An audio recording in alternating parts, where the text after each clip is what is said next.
নমস্কার।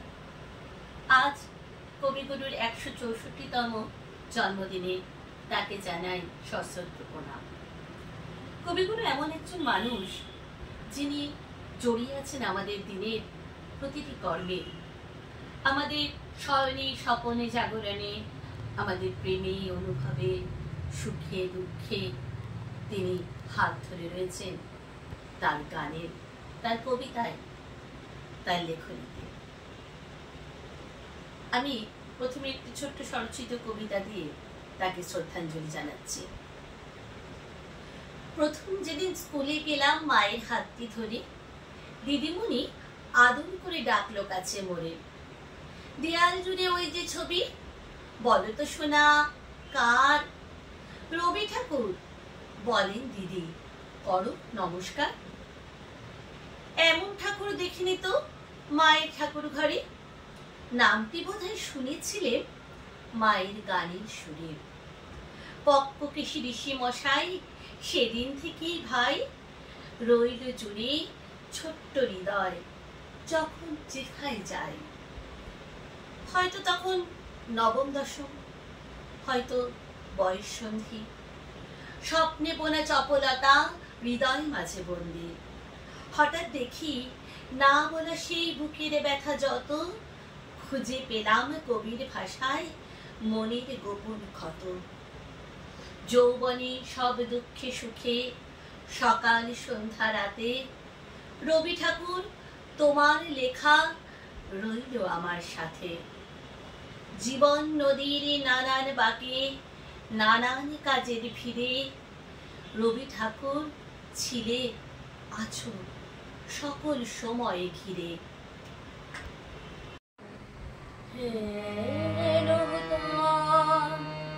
দেখা দে কারবার জন্মের প্রথম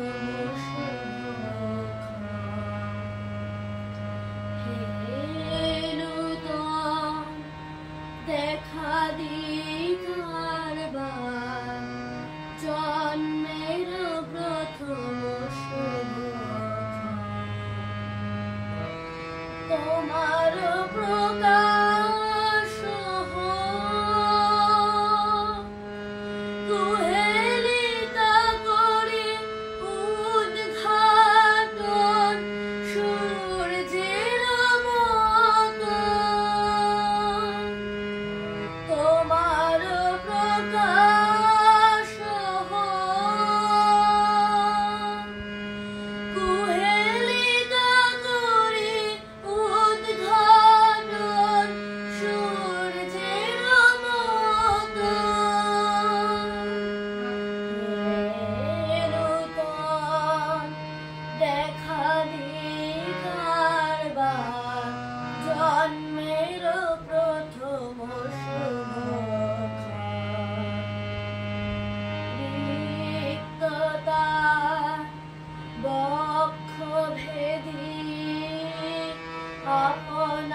দাঁড়িয়ে আছো তুমি আমার গানের পারে,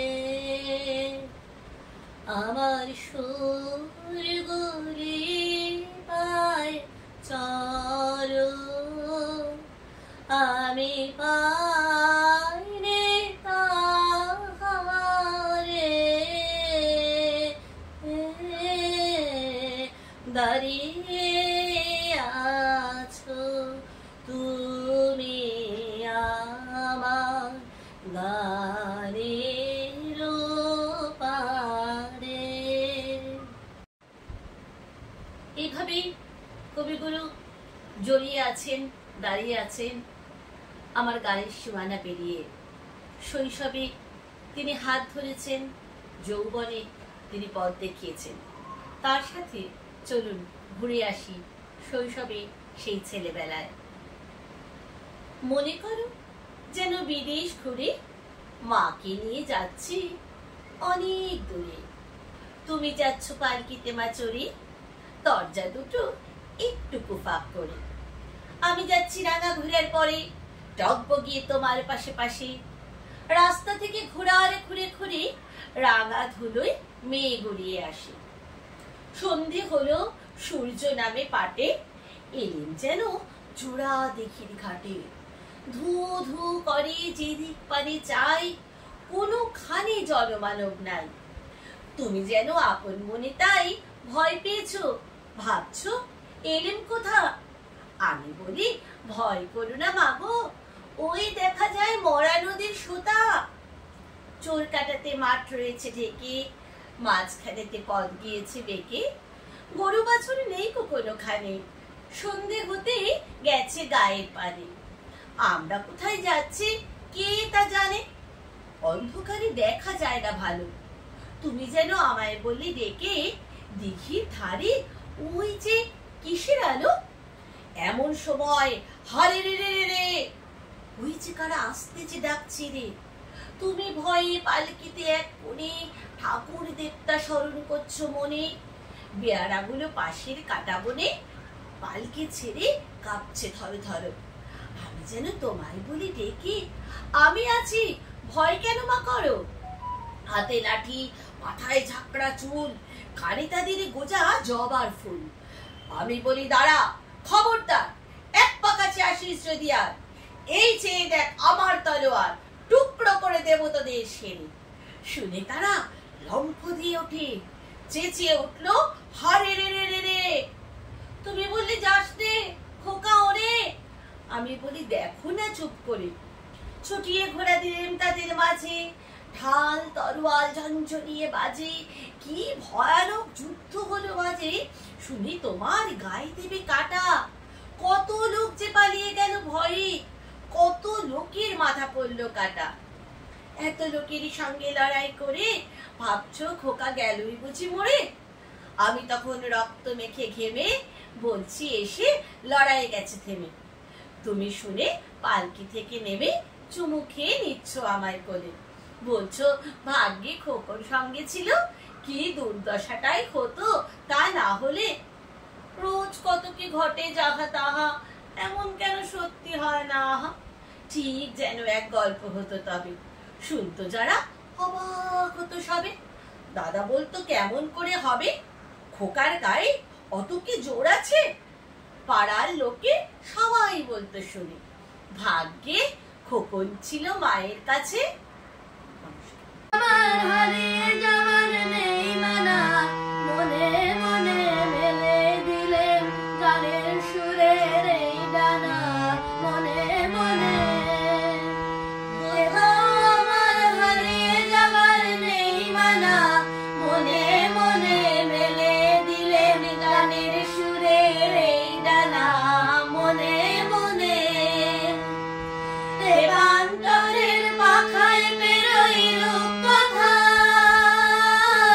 পথ ভুলে যাই দূর পানে সেই চুপ কথা। পারুল বনে চম্পারে মোর হয় জানা। মনে মনে কোথাও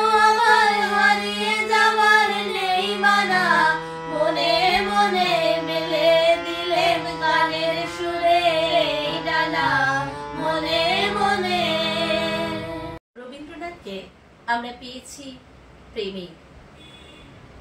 তার প্রেম পথের গানগুলি প্রত্যেকটি এক একটি নতুন ভাবে হৃদয়কে স্পর্শ করে যায়। প্রতিটি কবিতা, প্রতিটি গান একটা নতুন পর্যায়ে উন্নীত করে। সেই রকমই একটি কবিতা আমি পরিবেশন করছি।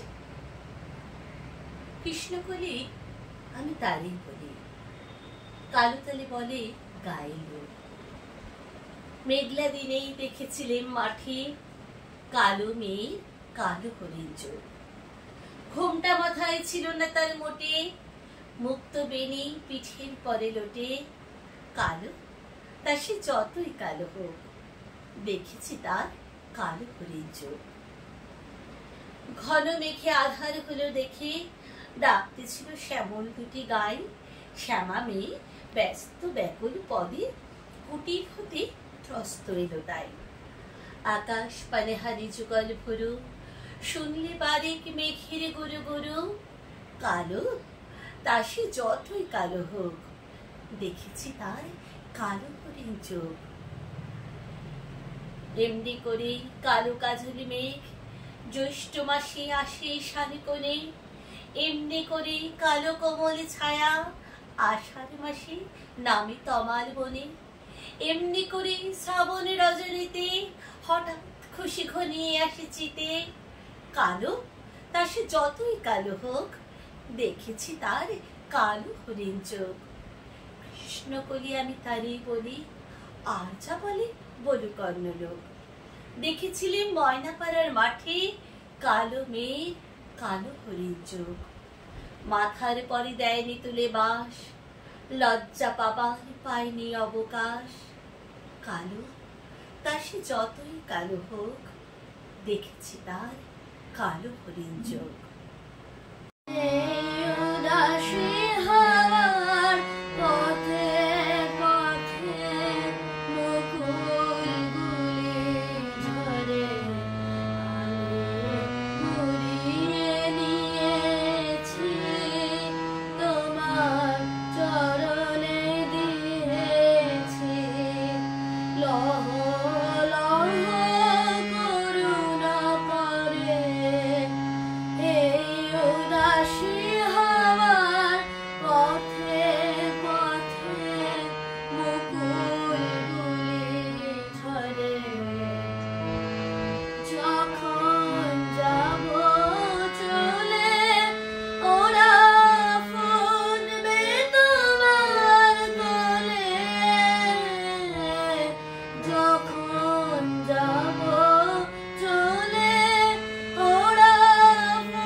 অনেক ওঠা পড়া ঝড় ঝাপটার মধ্যে দিয়ে তিনি গেছেন, তবু ঈশ্বরের প্রতি তার বিশ্বাস ছিল অবিচল। তার প্রত্যেকটি পূজা পর্যায়ের গান আমাদের হৃদয়কে স্পর্শ করে যায়, আমাদেরকে অন্ধকারে আলোক পত্রিকার দিকে এগিয়ে নিয়ে চলে। রবীন্দ্রনাথ ব্রাহ্ম ধর্মে বিশ্বাসী ছিলেন। তিনি মনে করতেন যে এই বিশ্ব প্রকৃতির মাঝে ঈশ্বরের অবস্থান, মানুষের মধ্যেই ঈশ্বরের বসবাস, যে কথা বারবার সমস্ত মহাপুরুষরা বলে গেছে। তাই তিনি তার ধুলা মন্দির কবিতার মধ্যে বলেছেন, ভজন পূজন সাধন আরাধনা সমস্ত থাক করে, রুদ্ধ দ্বারে দেবালয়ের কোণে কেন আছি সরে, অন্ধকারে ভয়ে ভয়ে লুকিয়ে আপন মনে, কাহারে তুই পুজিস সঙ্গোপনে, নয়নে মেলে দেখ দেখে তুই চেয়ে, দেবতা নাই ঘরে। তিনি গেছেন যেথায় মাটি ভেঙে করছে চাষা চাষ, পাথরে ভেঙে কাটছে যেথায় পথ, খাটছে 12 মাস। মুক্তি, বলে মুক্তি কোথায় পাবি, মুক্তি কোথায় আছে, আপনি প্রভু সৃষ্টি বাঁধন করি, বাধা সবার কাছে। রাখরি ধ্যান থাকরি ফুলের ডালি, ছিরুক বস্ত্র লাগুক ধুলোবালি, কর্মযোগে তার সাথে এক হয়ে ঘর্ম করুক ছড়ে। এইভাবেই জীবের প্রেমের মধ্যেই তিনি শিব সেবা খুঁজে পেয়েছেন। তিনি গেয়েছেন সর্বশক্তিমানের সেই জয়গান। তোমারে করিয়াছে জীবনের ধ্রুবতারা, তোমারে করিয়াছে জীবনের ধ্রুবতারা, সমুদ্রে আর কবু হব না গো পথহারা, তোমারে করিয়াছি জীবনের ধ্রুবতারা। যেথায় আমি যাই না গো তুমি প্রকাশিত থাকো, যেথায় আমি যাই না গো তুমি প্রকাশিত থাকো, অপুর নয়ন জলে ঢালো গো কিরণ ধারা, তোমারে করিয়াছি জীবনের ধ্রুবতারা। তব মুখ সদা মনে জানিতেছে সঙ্গ মনে, কিলে তোয় অন্তর হলে নাহিরি কুল কিনারা, কখনো